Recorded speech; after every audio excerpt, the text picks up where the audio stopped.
Shalom, selamat pagi jemaat MCC dimanapun Bapak dan Ibu Saudara berada. Pagi hari ini satu hal yang luar biasa karena kita punya Allah yang luar biasa. Amin. Dia Allah yang sungguh baik, yang begitu mengasihi kita. Dia mati, disalib, dan dia bangkit. Dan pagi hari ini kita merayakan akan kenaikan Tuhan Yesus ke surga. Dia naik ke surga untuk menyediakan tempat yang terbaik buat setiap kita, orang-orang yang percaya kepada Dia. Mari pagi hari ini kita mau naikkan syukur kita buat kemenangan yang Tuhan Yesus sediakan dan Tuhan berikan buat kita. Datang dengan kesungguhan hati karena kuasanya tidak terbatas buat setiap kita. Haleluya. Dia Allah yang sungguh baik dalam hidup kita.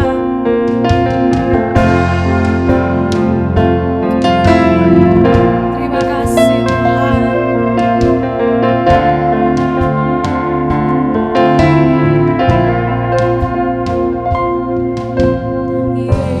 Yesus, Kau sungguh baik.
Pagi hari ini kami mengucap syukur Tuhan buat semua kebaikan yang Tuhan Yesus berikan dalam setiap kehidupan kami.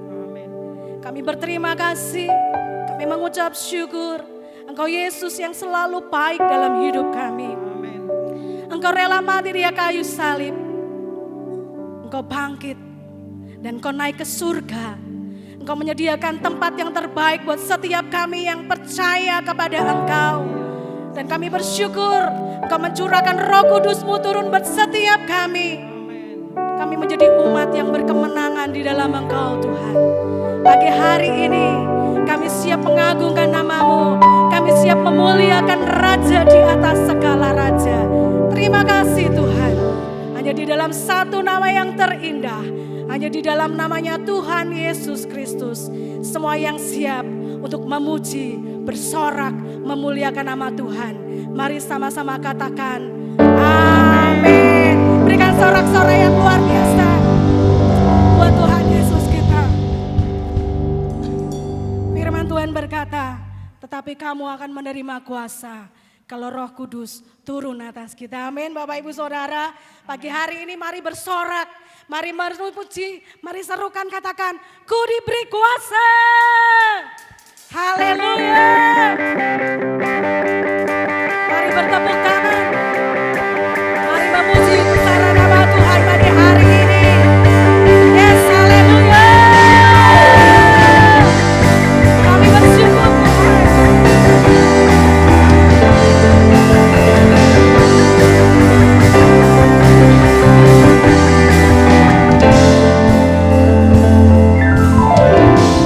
Diberi kuasa, Raja mulia.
memberkati Bapak Ibu Saudara pagi hari ini.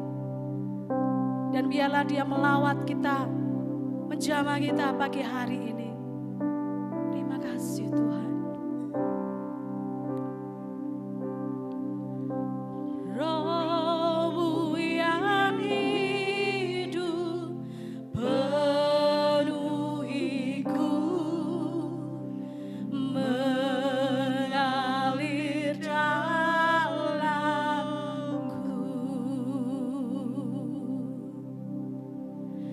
Jiwaku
Kalau pagi hari ini kami boleh bersama-sama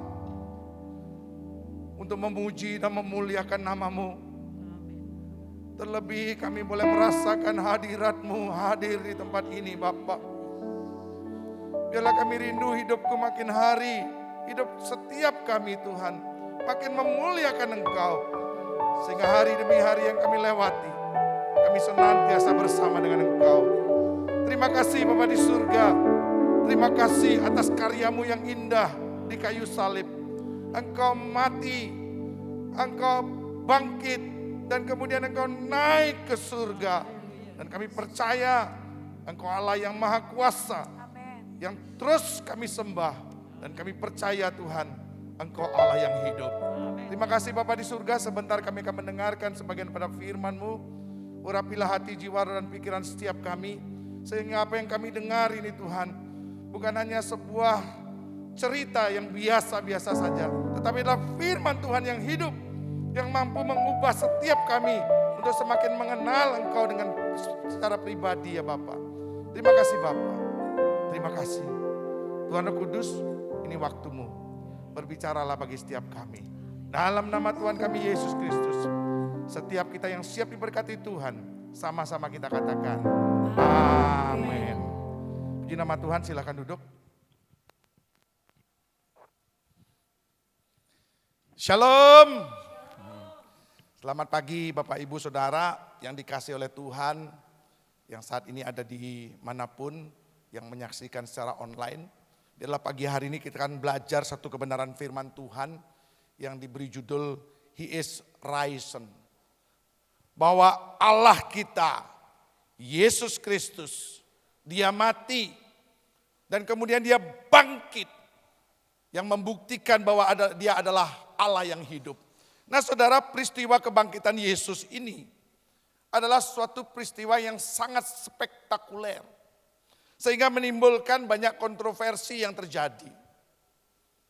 Banyak orang yang mengatakan bahwa ini tidak benar. Ini rekayasa sampai hari ini. Begitu banyak orang yang masih mempercayai bahwa Yesus itu tidak bangkit. Nah saudaraku yang terkasih di dalam Tuhan Yesus Kristus, marilah kita belajar untuk memahami dengan baik apa arti kebangkitan Yesus bagi setiap kita orang-orang yang percaya. Kita akan buka Injil Lukas 24 ayat 1 sampai dengan ayat yang ke-12. Kita akan baca satu perikop. Lukas 24 ayat 1 sampai dengan ayat yang ke-12. Saya akan bacakan untuk saudara. Tetapi pagi-pagi benar pada hari pertama minggu itu, mereka pergi ke kubur membawa rempah-rempah yang telah disediakan mereka. Mereka mendapati batu sudah terguling dari kubur itu, dan setelah masuk mereka tidak menemukan mayat Tuhan Yesus.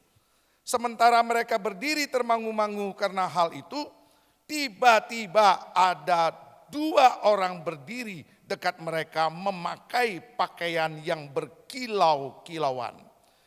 Mereka sangat ketakutan dan menundukkan kepala. Tetapi kedua orang itu berkata kepada mereka, "Mengapa kamu mencari Dia yang hidup di antara orang mati? Ia tidak ada di sini, Ia telah bangkit. Ingatlah apa yang dikatakannya kepada kamu ketika Ia masih di Galilea, yaitu bahwa Anak Manusia harus diserahkan ke tangan orang-orang berdosa dan disalibkan dan akan bangkit pada hari yang ketiga." Maka teringatlah mereka akan perkataan Yesus itu, dan setelah mereka kembali dari kubur, mereka menceritakan semuanya itu kepada ke-11 murid dan kepada semua saudara yang lain. Perempuan-perempuan itu ialah Maria dari Magdala dan Yohana dan Maria ibu Yakobus, dan perempuan-perempuan lain juga yang bersama-sama dengan mereka memberitahukannya kepada rasul-rasul. Tetapi bagi mereka perkataan-perkataan itu seakan-akan omong kosong, dan mereka tidak percaya kepada perempuan-perempuan itu. Sungguh pun demikian, Petrus bangun lalu cepat-cepat pergi ke kubur itu. Ketika ia menjenguk ke dalam, ia melihat hanya kain kafan saja. Lalu ia pergi dan ia bertanya dalam hatinya, apa yang kiranya telah terjadi. Amin.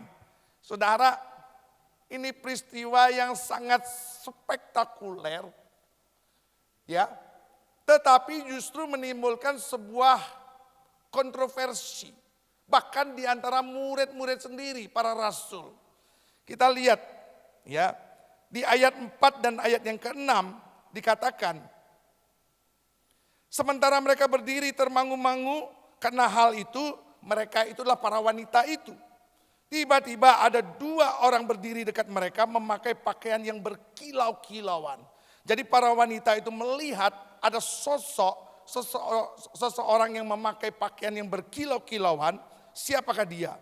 Nah, saudara, di ayat yang ke-6 berkata begini, ia tidak ada di sini, ia telah bangkit. Ingatlah apa yang dikatakannya kepada kamu ketika ia masih di Galilea. Jelas mereka bertemu dengan malaikat Tuhan.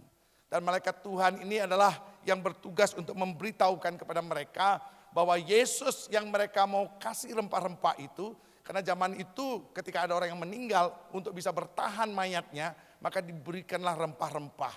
Nah, tujuannya apa? Untuk terjadi pengawetan terhadap mayat itu. Dan para wanita itu pun datang pagi-pagi benar untuk memberikan rempah-rempah kepada mayat Yesus. Tetapi ketika mereka sampai di tempat di mana Yesus dibaringkan, mereka tidak lagi melihat jasad Yesus. Bahkan mereka bertemu dengan 2 sosok malaikat yang memakai pakaian yang berkilau-kilau dan mereka berkata bahwa dia sudah hidup. Nah, saudara, peristiwa ini betul-betul mengagetkan bagi para wanita itu dan mereka begitu bingung. Nah, kemudian apa yang dilakukan? Maka mereka kemudian kembali, mereka keluar, ya. Dan kemudian mereka bercerita kepada para rasul. Kita lihat di ayat yang ke-10 dan ke-11. Perempuan-perempuan itu ialah Maria dari Magdala dan Yohana dan Maria ibu Yakobus dan perempuan-perempuan lain juga yang bersama-sama dengan mereka memberitahukannya kepada rasul-rasul. Jadi ketika para wanita ini melihat tidak lagi ada mayat Yesus yang terbaring di dalam kubur itu, mereka kemudian datang kepada rasul-rasul, mereka bercerita karena mereka anggap rasul-rasul ini orang yang jauh lebih pintar, jauh lebih mengerti, jauh lebih paham akan apa yang terjadi. Mereka bercerita bahwa di dalam kubur itu sudah tidak ada lagi yang namanya jasadnya Yesus. Dan saudara perhatikan, ya, apa tanggapan daripada rasul itu, ayat yang ke-11. Tetapi bagi mereka, para rasul, perkataan-perkataan itu seakan-akan omong kosong. Dan mereka tidak percaya kepada perempuan-perempuan itu. Bayangkan saudara, murid-murid ini, para rasul yang begitu sudah sangat akrab, sangat intim bergaul dengan Tuhan Yesus. Kemana Yesus pergi, murid-murid ikut. Kemana Yesus melayani, mereka ikut melayani. 3,5 tahun lamanya, bukan waktu yang pendek untuk mengenal seseorang. Apalagi yang dilakukan Yesus begitu banyak peristiwa-peristiwa yang spektakuler yang disaksikan oleh para murid. Tetapi ada satu titik di mana mereka mempunyai satu kepercayaan mereka hilang terhadap Yesus. Ketika mereka melihat Yesus mati di salib. Para rasul berharap ketika Yesus ditangkap, Yesus akan membuat sebuah blunder. Yesus akan membuat sebuah mukjizat yang menyatakan bahwa dia adalah Allah dan membuat para pasukan itu kemudian jatuh terpelanting. Sehingga kemudian dia tidak akan ditangkap. Tetapi apa yang mereka lihat ternyata Yesus menyerahkan dirinya. Bahkan kemudian rela disiksa. Dan bahkan kemudian akhirnya mati di kayu salib. Peristiwa inilah yang membuat murid itu syok. Gak percaya. Kenapa orang yang aku percaya selama ini. Orang yang aku ikutin selama ini. Dan orang yang aku lihat selama ini membuat begitu banyak mukjizat. Tapi titik di mana kemudian dia ditangkap, itu menghilangkan semua kepercayaan. Saudara, inilah berbahayanya ketika kita hanya melihat peristiwa-peristiwa spektakuler. Murid-murid itu melihat betapa Yesus membuat begitu banyak mukjizat. Dan itu tidak membuat murid-murid itu memahami dengan benar siapa Yesus yang sebenarnya. Demikian juga dengan kita, orang-orang yang percaya. Seringkali kita hanya titik sampai pada tahap percaya. Percaya Yesus, percaya. Tapi banyak orang yang mendengar tapi tidak percaya. Tetapi banyak orang yang percaya tapi tidak melakukan. Dan betapa sedikitnya orang yang percaya Yesus tapi melakukan segala perintahnya. Nah saudara, para murid-murid ini tidak bisa memahami. Maka ketika kemudian para wanita itu berkata bahwa mayat Yesus sudah gak ada, dia bilang omong kosong. Bahkan kita tahu sendiri bagaimana Thomas, salah satu murid Yesus yang begitu dekat dengan dia, berkata, aku tidak percaya sebelum aku mencucukkan jariku pada bekas lubang paku yang ada di tubuh guru. Wow. Begitu menyakitkan buat seorang Yesus memiliki murid yang begitu dikasih, begitu dididik dengan baik, tapi hasilnya seperti itu, saudara. Maka dari itu kita harus belajar hati-hati pengenalan kita akan Tuhan. Tidak hanya sekedar kenal. Tapi kita harus belajar untuk hidup bersama dengan Dia. Merasakan apa yang ada di dalam hidup Dia. Maka kita harus belajar untuk bergaul intim dengan Tuhan. Nah saudara, ketika peristiwa dikatakan Yesus bangkit, para rasul tidak percaya. Dan dikatakan omong kosong. Walaupun Petrus kemudian datang ke kubur itu untuk menyaksikan. Dia melihat. Dan ternyata sampai di kubur itu dia lihat, tidak ada mayatnya. Tinggal ada kain kafannya saja. Terus dia masih bertanya, ini kira-kira apa yang terjadi ya? Masih gak percaya. Nah beda lagi dengan para pemimpin Yahudi. Begitu para pemimpin Yahudi mendengar bahwa mayat Yesus hilang, mereka percaya loh. Sangat beda pemahamannya bahwa orang-orang yang notabene adalah membenci Yesus. Begitu mereka mendengar bahwa Yesus bangkit, mereka itu percaya dan membuat sebuah strategi. Bagaimana caranya agar orang-orang tidak percaya Yesus bangkit. Jadi artinya dia percaya kan. Kalau dia gak percaya dia gak usah bikin berita bohong. Buat apa dia bikin berita bohong kalau dia gak percaya. Tapi karena dia percaya maka kemudian dia bikin berita bohong. Ada di mana? Kita sama-sama buka dalam Matius 28. Ayat yang ke-11 sampai dengan ayat yang ke-15 kita lihat. Apa yang dilakukan oleh para pemimpin Yahudi itu. Matius 28 ayat 11 sampai dengan ayat yang ke-15 berkata demikian. Ketika mereka di tengah jalan, datanglah beberapa orang dari penjaga itu ke kota dan memberitahukan segala yang terjadi itu kepada imam-imam kepala. Dan sesudah berunding dengan tua-tua, mereka mengambil keputusan lalu memberikan sejumlah besar uang kepada serdadu-serdadu itu. Dan berkata, kamu harus mengatakan bahwa murid-muridnya Yesus itu datang malam-malam mencuri mayatnya ketika kamu sedang tidur. Dan apabila hal itu kedengaran oleh wali negeri, kami akan berbicara dengan dia sehingga kamu tidak beroleh kesulitan apa-apa. Mereka menerima uang itu dan berbuat seperti yang dipesankan kepada mereka. Dan cerita ini tersiar di antara orang Yahudi sampai sekarang ini.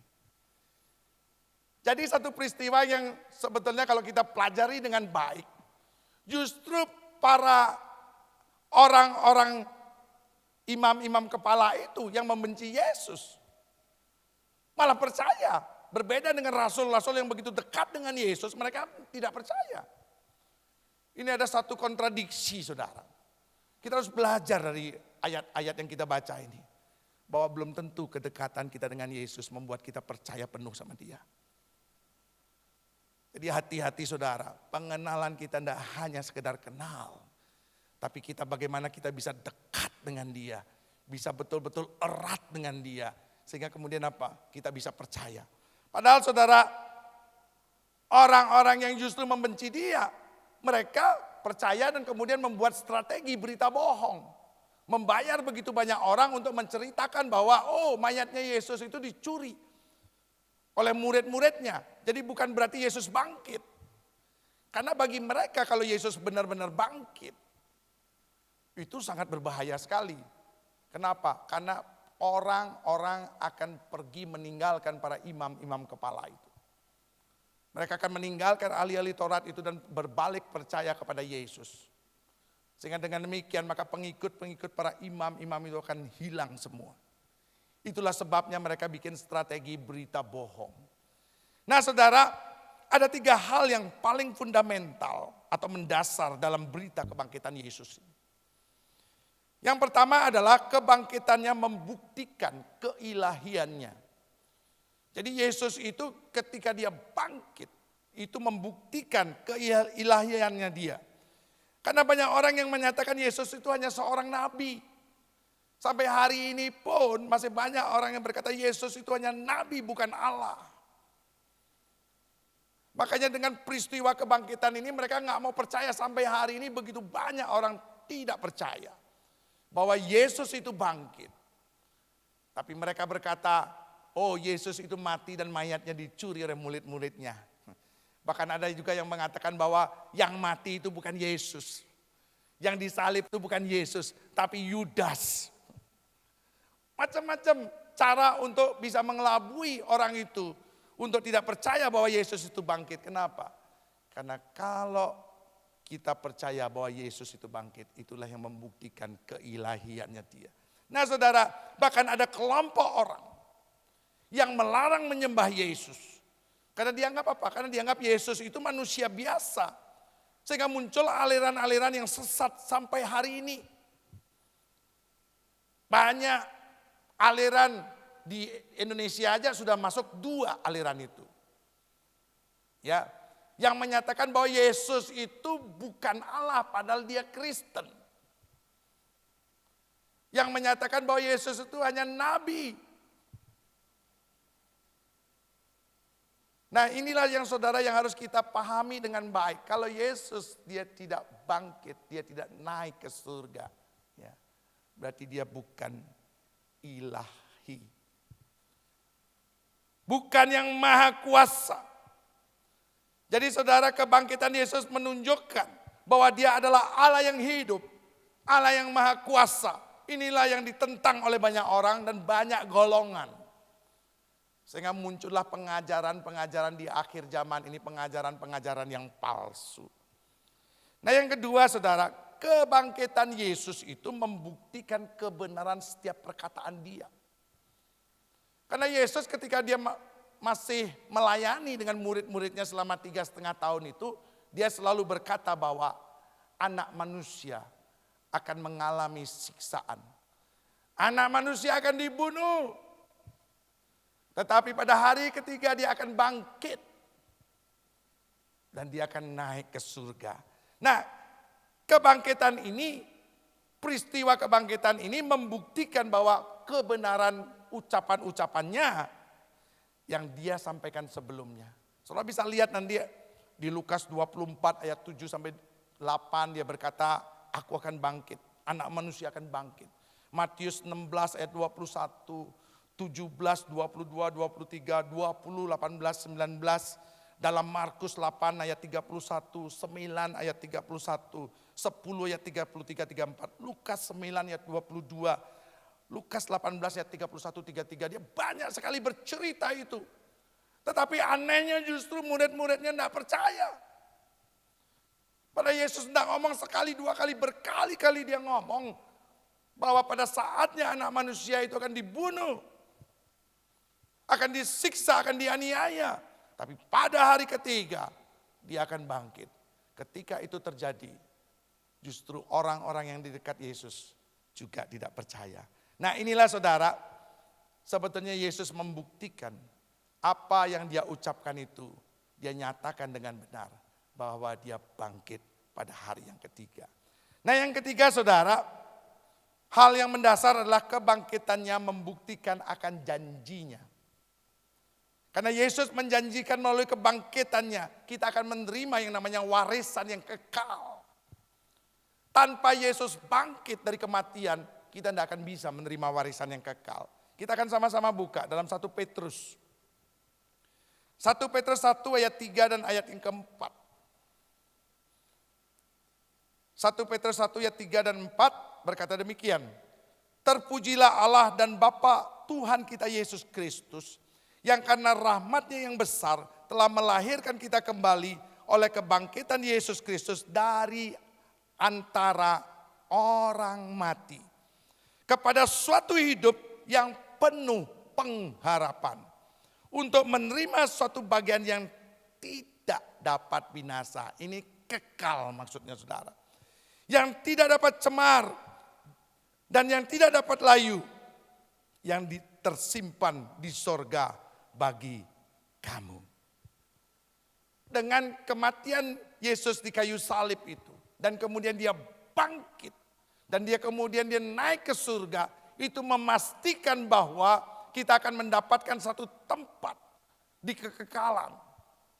Bahkan dia berkata, aku akan naik ke surga dan aku menyediakan tempat bagimu. Karena di rumah Bapakku masih banyak tempat. Jadi saudara, dia sedang mempersiapkan sekarang. Janji yang dia berikan kepada setiap orang percaya. Bahwa dia menyediakan warisan yang kekal. Yang tidak akan bisa hancur selama-lamanya. Yaitu kehidupan kekal di sorga nanti. Dia sedang persiapkan bagi orang-orang yang percaya. Jika Yesus tidak bangkit, maka sia-sialah kita menjadi orang percaya. Percuma kita menjadi orang Kristen kalau kita percaya dia tidak bangkit. Nah saudara, dalam 1 Korintus 15. 1 Korintus 15 ayat yang ke-17 berkata begini.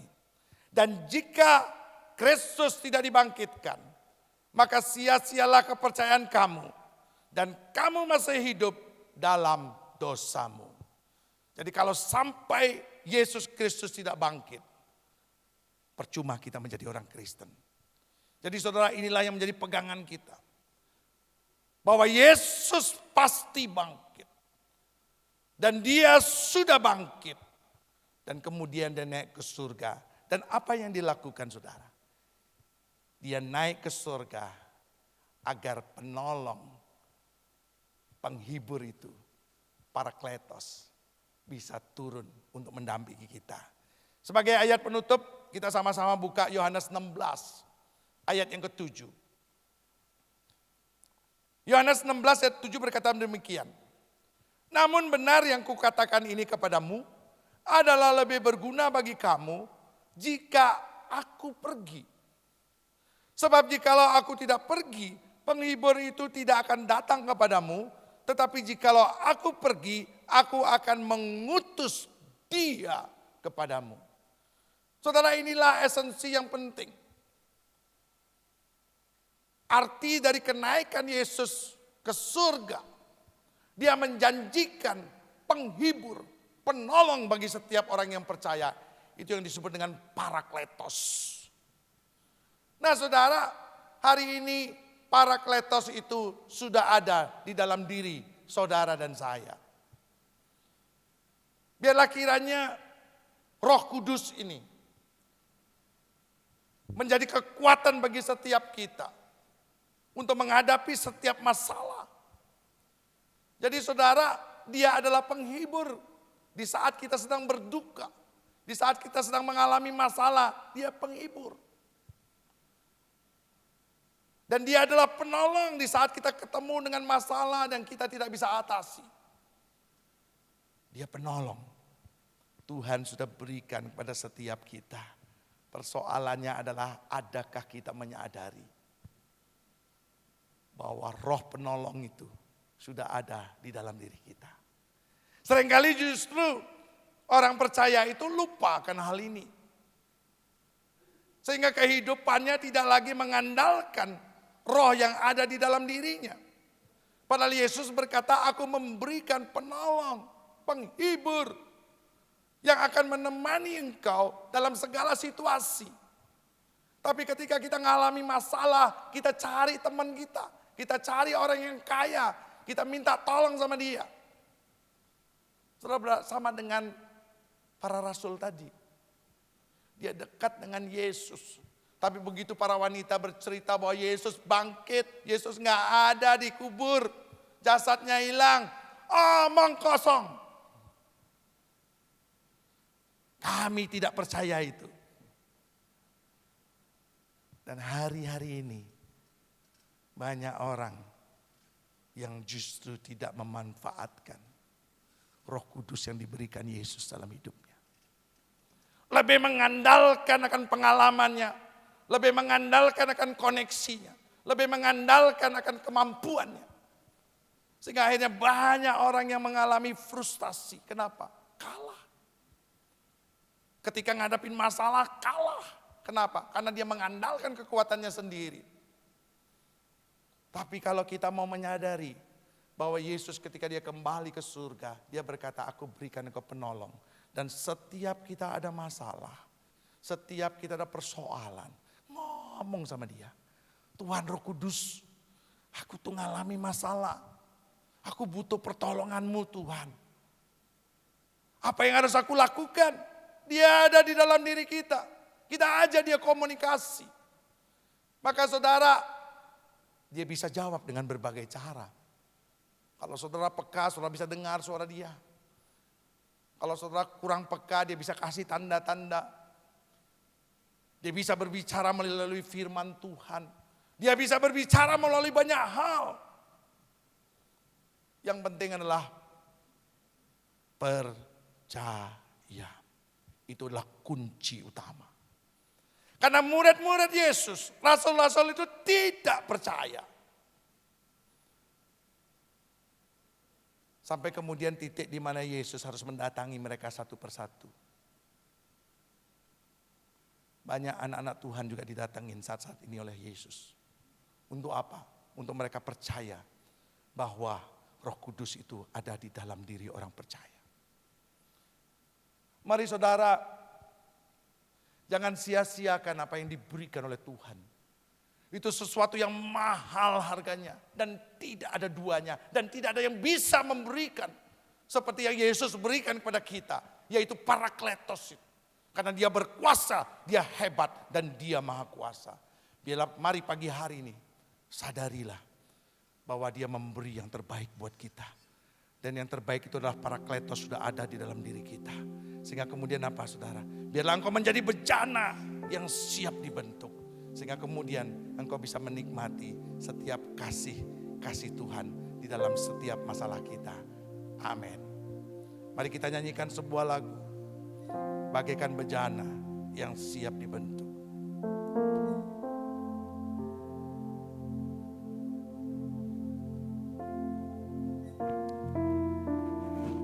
Mari saudara kita sama-sama bangkit berdiri. Kita akan nyanyikan lagu bagaikan bejana yang siap dibentuk. Bagaikan bejana siap dibentuk, demikian hidupku di tanganmu dengan kuasa Roh-Mu, ku dibarui selalu. Jadikanku alat dalam rumah. Jadikanku alat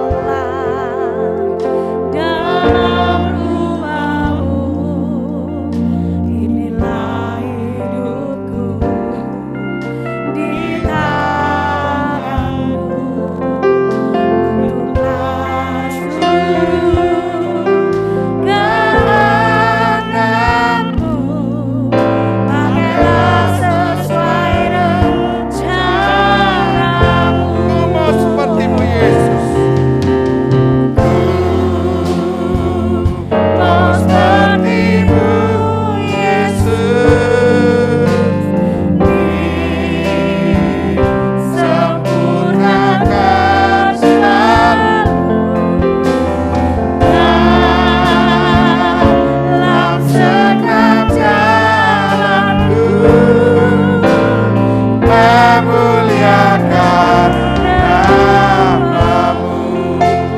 nyanyikan sekali lagi dari awal. Bagaikan bejana yang siap dibentuk.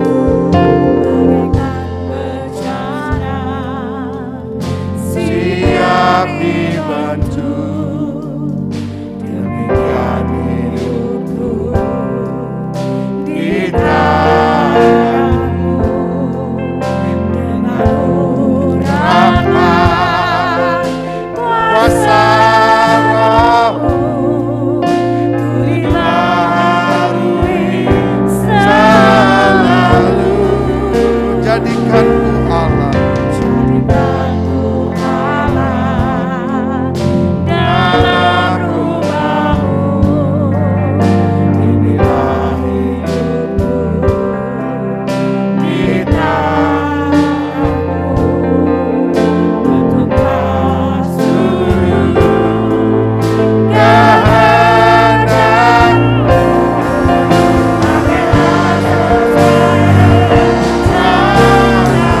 Ku mau seperti-Mu Yesus.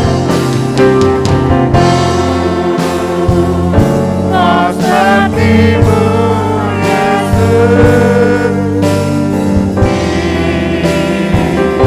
Sempurnakan selalu dalam setiap jalanku. Muliakan Ku mau seperti-Mu Yesus. Mau seperti-Mu Yesus.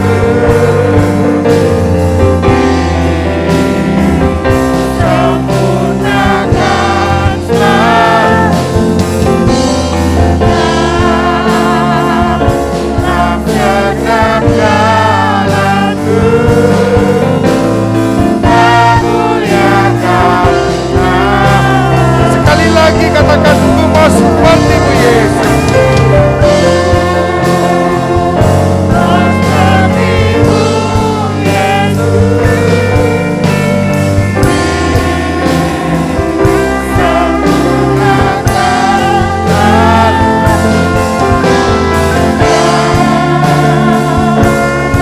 setiap jalanku.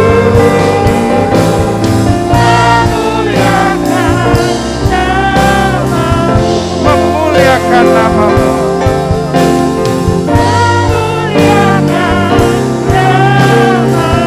Sekali lagi memuliakan nama-Mu.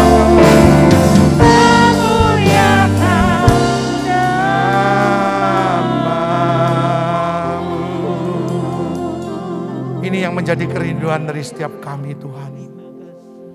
Ketika kami percaya Engkau bangkit dan Engkau naik ke surga, kami percaya bahwa Engkau sudah memberikan kepada setiap kami Roh yang kudus sebagai penolong bagi setiap kami, sebagai penghibur bagi setiap kami.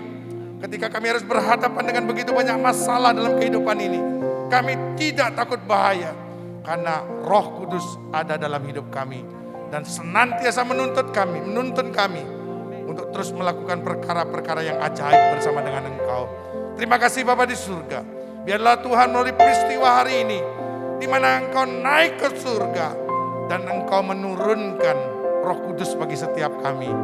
Kami bersyukur karena Engkau senantiasa memikirkan setiap kami Tuhan. Engkau tidak membiarkan kami sendirian untuk berjuang menghadapi si iblis. Tetapi Engkau memberikan kami Roh yang kudus itu untuk kami tetap bertahan dan menang. Untuk itu biarlah Tuhan setiap kami menyadari ini, dan kami boleh mengandalkan Roh-Mu yang kudus itu. Terima kasih Bapa, terima kasih. Terima kasih Bapa.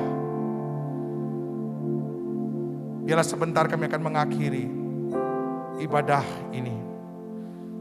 Saudara-saudaraku yang kekasih di dalam Tuhan Yesus Kristus, terimalah berkat dari Allah Bapa, cinta dan kasih sayang daripada Tuhan kita Yesus Kristus, dan persekutuan dengan Roh Kudus mulai hari ini sampai selama-lamanya, dalam nama Tuhan kami Yesus Kristus. Haleluya, amin.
amin, amin.